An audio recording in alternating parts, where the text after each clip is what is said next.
A lot of us eat vegan food for health reasons or maybe ethical reasons, but we have to remember vegan food that imitates non-vegan food, for example, meatless meals that are trying to imitate meat, are some of the most ultra-processed foods we have at our disposal. And that's because a lot has to be done to a food item to make it look, taste, and feel like meat when it doesn't actually contain any meat. And one of the best examples of this is vegan shrimp. Now, shrimp is by far the most consumed seafood in the United States today.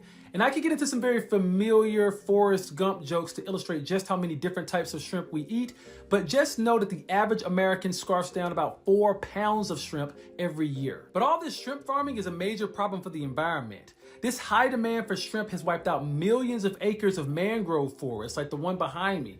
Plus, the traps designed to catch shrimp end up trapping hundreds of pounds of other marine life in the process. Marine life that we're ultimately not really eating. So in comes the fake meat companies who have long attempted to solve this issue with their own versions of fake shrimp that aims to replace the real thing. But creating fake shrimp is a lot harder than creating other types of fake meat. Not just because of the taste, but mainly because of the texture of shrimp. You've heard of it don't mean a thing if it ain't got that swing. Well, you wouldn't buy shrimp by the ounce if it ain't got that bounce. That bouncy quality I'm talking about is referring to how viscoelastic the fake shrimp is.